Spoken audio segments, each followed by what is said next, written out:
தந்தை பெரியார், பெருந்தலைவர் காமராஜர், அண்ணல் அம்பேத்கர், வீரமங்கை வேலு நாச்சியார், மக்கள் சேவகர் அஞ்சலை அம்மாள் ஆகியோரை கொள்கை தலைவர்களாக ஏற்று பிறப்புக்கும் எல்லா உயிர்க்கும் என்ற உன்னத கோட்பாட்டை தனது அரசியல் சித்தாந்தமாக கொண்டு மதசார்பற்ற சமூக நீதியை காக்கும் உண்மையான மக்கள் தலைவர் மாண்புமிகு தமிழ்நாடு முதலமைச்சர் அவர்களின் தலைமையிலான இந்த பொற்கால அரசு பொறுப்பேற்று இன்றுடன் 100 நாட்களை கம்பீரமாக நிறைவு செய்துள்ளது.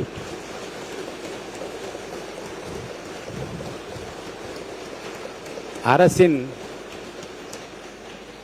இந்த முதல் 100 நாட்கள் என்பது நாட்காட்டியில் கடந்து செல்லும் வெறும் நாட்கள் அல்ல. இது தமிழக வரலாற்றில் புதியதொரு மாற்றத்தின் 100 நாட்கள் ஆகும்.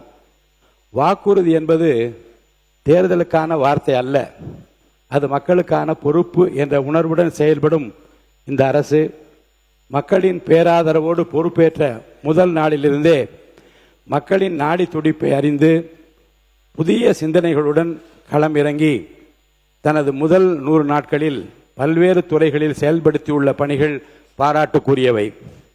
ஏழை எளிய மக்களின்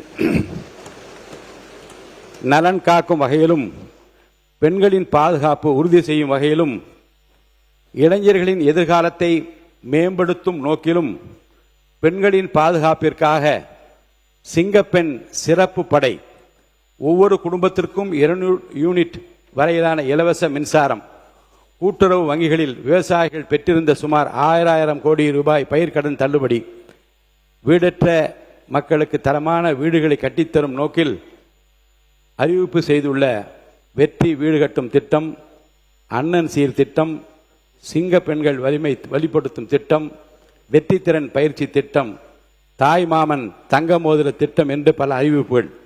இது மக்களுக்கான அரசு என்பதை மாண்புமிகு முதலமைச்சர் அவர்கள் நிரூபித்துள்ளார்கள். வளமான தமிழ்நாடு, வலிமையான தமிழ்நாடு, சமத்துவமான தமிழ்நாடு, ஊழலற்ற தமிழ்நாடு என்ற எதிர்கால கனவுக்கு முதல் 100 நாட்களில் வலுவான அடித்தளத்தை அமைக்கும் வகையில் ஆட்சி கட்டிலில் ஏறியவுடனே விளம்பர வெளிச்சத்தை தேடாமல் ஏழை எளிய மக்களின் வாழ்வாதாரத்தை உயர்த்தும் முதன்மையான கோப்புகளில் கையெழுத்திட்ட அந்த பொன்னான கரம் நமது மாண்புமிகு முதலமைச்சருடையது.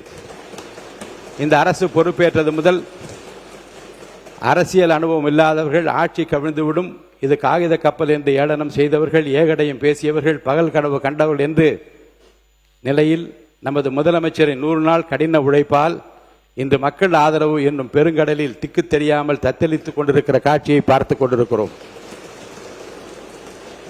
இந்த குறுகிய காலகட்டத்திற்குள் தமிழ்நாட்டில் மக்களாட்சி தத்துவத்தின் மாண்பை காக்கும் வகையிலும், தமிழக மக்களின் நீண்டகால எதிர்பார்ப்புகளை பூர்த்தி செய்யும் வகையிலும் ஊழலற்ற, நேர்மையான மற்றும் வெளிப்படையான தன்மையை நிர்வாகத்துக்கு வழங்கி வரும் மாண்புமிகு முதலமைச்சர் அவர்களால் விதைக்கப்பட்டுள்ள திட்டங்களின் விதைகள் வரும் ஆண்டுகளில் தமிழ்நாட்டின் பொருளாதார வளர்ச்சியாகவும், இளைஞர்களின் வேலை வாய்ப்பாகவும், பெண்களின் சுயமரியாதையாகவும், விவசாயிகளின் வளமாகவும், மாணவர்களின் கல்வி வாய்ப்பாகவும், பொதுமக்களின் நல்வாழ்வுக்காக மலரும் என்பதில் எள்ளளவும் நமக்கு ஐயமில்லை.